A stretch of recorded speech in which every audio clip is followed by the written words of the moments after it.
Assalamualaikum warahmatullahi wabarakatuh. Kembali lagi ke HCL Channel. Halo kawan-kawan, halo semuanya, halo para petani muda Indonesia.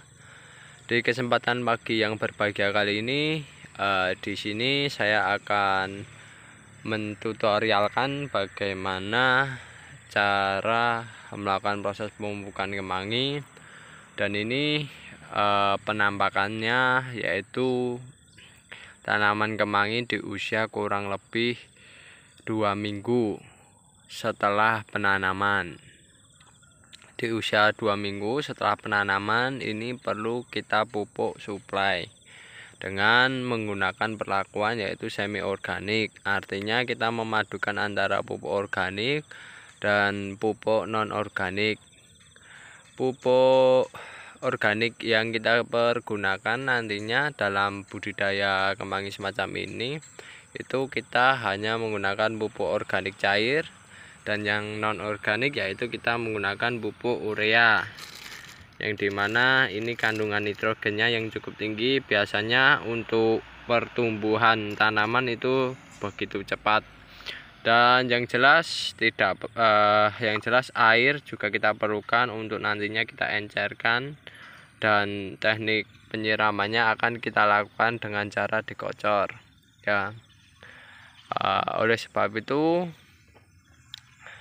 dengan adanya pemupukan semacam ini, kita harapkan tanaman-tanaman kemangi yang kita budidayakan bisa tumbuh subur, bisa tambah baik, dan yang jelas bisa tidak ketergantungan dengan penggunaan pupuk yang harganya begitu mahal ya. Semacam itu harapannya, kita mandiri pupuk dan kita bisa menjadikan tanah kita itu semakin subur ya dengan pupuk buatan sendiri, semacam itu ya.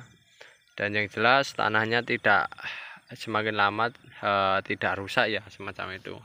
Nah, ini merupakan perlakuan semi organik, ini merupakan upaya kita dalam menjaga tanah agar tetap subur dan tidak ketergantungan akan pupuk non organik. Nah, untuk perlakuannya ya, yang perlu kita lakukan dalam proses pemupukan ini yaitu yang pertama adalah kita lakukan pengenceran terlebih dahulu. Penggunaan pupuk ureanya ya, untuk airnya ini kurang lebih 10 hingga 15 liter alias 3 kali lipat dari gelas itu kan. Gelas itu ukurannya 200 ml. Nah, ini kita encerkan terlebih dahulu pupuk non organiknya ya, urea. Nah, ini kita encerkan terlebih dahulu. Nah, ini kita perlu hanya 3 sendok untuk kurang lebih 30 tanaman. Kita perlu hanya 3 sendok. Lalu kita aduk ya agar pupuk ini encer terlebih dahulu ya.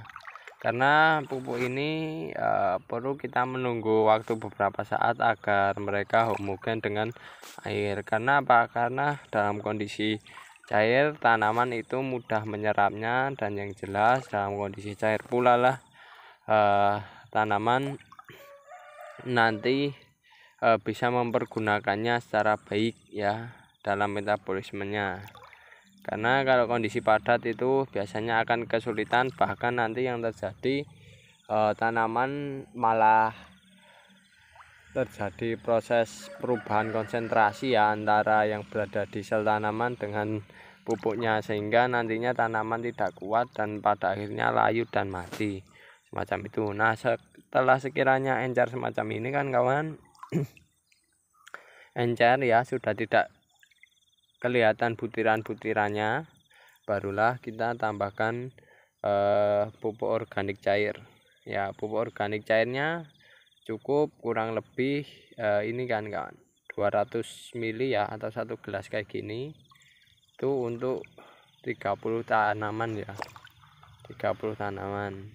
Nah, kami biasanya setiap tanaman kita kasih 200 ml juga. Nah, ini kita encerkan, ini kita campur ya, pastikan pencampurannya merata ya. Kalau semisal kelebihan sedikit ya tidak masalah, karena pupuk organik ini aman. Dan yang jelas dengan kita menambahkan pupuk organik semacam ini, harapannya mikroorganisme yang berada di dalam tanah itu bisa mempergunakannya secara baik kan kawan ya, mempergunakan secara baik sehingga nantinya mikroorganisme itulah yang nantinya akan membantu tanaman dalam melakukan pencarian unsur hara maupun penyediaan unsur hara kan kawan, semacam itu kan kawan. Sehingga mikroorganisme yang berada di dalam tanah ini perlu kita rawat dengan kita berikan pupuk organik cair. Dan di sisi lain pupuk organik cair ini juga mengandung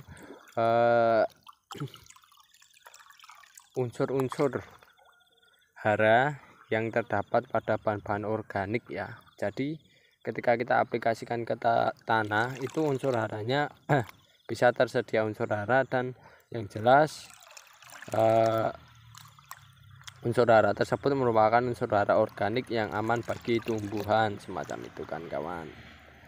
Nah setelah itu kita aplikasikan ya pada tanaman kurang lebih 1 gelas kayak gini untuk tiap tanamannya. Nah kayak gitu, dan itu kita lakukan terus menerus hingga bagian sana kan kawan, hingga selesai.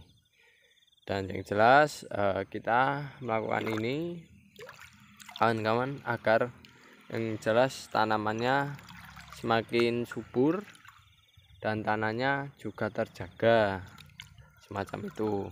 Dan saya sampaikan kan kawan, dalam proses budidaya ya, alangkah baiknya untuk ini pengalaman bagi kawan-kawan ya, itu membudidayakan sesuai dengan kemampuan lingkungan dan komoditas yang cocok di lingkungan kan kawan, semacam itu. Nah kalau untuk musim kemarau untuk saat ini menurut kami komoditas yang cocok dan paling oke ya, karena kami airnya masih menimba, jumlah airnya tidak terlalu banyak, itu malah lebih cocok ke cabai kan kawan. Tapi kemarin kita ya sudah terlanjur membibitkan kemangi ya, tidak masalah, ada yang tumbuh ya kita tanam kan, semacam itu. Apapun itu kita tanam, karena kawan-kawan dalam proses budidaya tanaman kemangi atau tanaman yang lainnya itu saya saranin lebih disesuaikan dengan kondisi lingkungannya dan kemampuan tanamannya. Karena dengan kondisi lingkungan yang bagus, kemampuan tanaman yang bagus pula nantinya akan menghasilkan hasil yang maksimal pula kan kawan. Jadi disesuaikan dengan musimnya juga kan kawan, semacam itu. Musim, cuaca ya, kondisi lingkungan, hama, penyakit, nah itu disesuaikan semacam itu. Kalau musim kemarau semacam ini alangkah baiknya lebih kami untuk saat ini untuk di lahan kami itu lebih cocok ke cabai. Karena kalau untuk kemangi kemarin saya lihat pembibitannya kurang bagus. Yang kedua ya ini pertumbuhan dari kemanginya juga kurang bagus kan, kurang maksimal ya, meskipun ya ini ya menurut kami ya kurang hijau, dan yang jelas kurang pertumbuhannya kurang cepat kan kawan, semacam itu, agak sedikit melambat kalau dari pengalaman dan pengamatan kami ya. Dan kemarin baru menanam 1 minggu aja sudah sebagian ada yang berbunga. Nah itu menandakan kan tanaman kemangi ini dengan perlakuan saya memberikan air, kami kocor tiap hari, nah itu kurang bagus ya kan, kurang bagus. Dan yang jelas itu nanti produktivitasnya tidak bisa maksimal banget kan kawan untuk tanaman kemangi semacam ini. Nah rencana kami ke depannya, karena ini belum terisi banyak, hanya beberapa bedeng yang kita tanami kemangi. Nah yang di bagian sana, yang bagian biji kemangi itu nantinya akan kita tanami cabai keriting saja ya, karena dengan kondisi semacam ini cabai pun tidak ya memerlukan air, tapi tidak sebanyak kemangi kan kawan. Dan yang jelas di kondisi kemarau semacam ini untuk serangan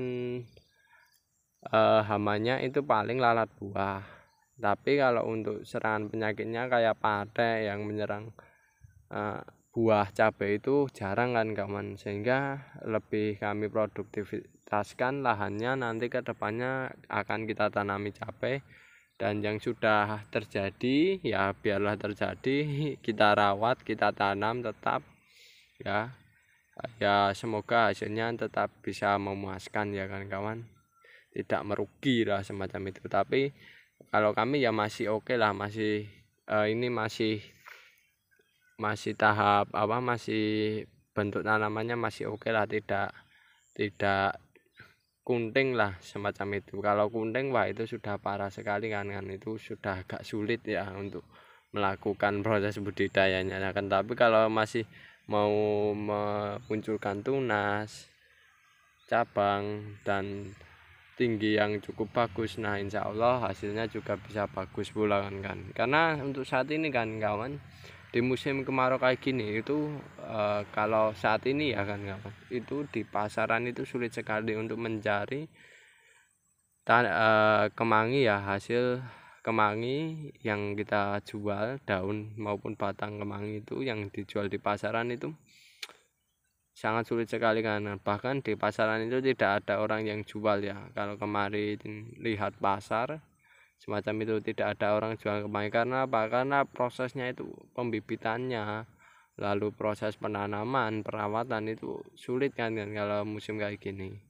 Nah kemangi ini nantinya itu lebih cocok ke musim penghujan kawan-kawan. Nah di musim penghujan itu biasanya kemanginya subur-subur, bagus-bagus, dan produktivitasnya bisa bagus. Karena apa? Serangan hamanya kecil kan kawan. Kalau kemarau kayak gini banyak. Nah ini kan bisa lihat tuh ada hama yaitu belalang kan kawan, ada 2. Nah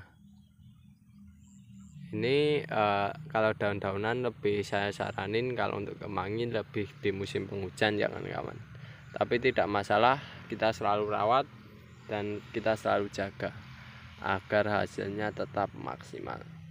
Oke kawan-kawan, itu dulu informasi mengenai kegiatan pada pagi hari kali ini dan berbagi informasinya. Semoga apa yang saya lakukan ini kawan-kawan bisa mengambil hikmahnya dan manfaatnya, dan yang jelas kawan-kawan bisa men-share pada teman-teman jika ini videonya bermanfaat dan berguna. Jika ada kekurangan maupun kesalahan kami mohon maaf yang sebesar-besarnya. Saya akhiri, wassalamualaikum warahmatullahi wabarakatuh.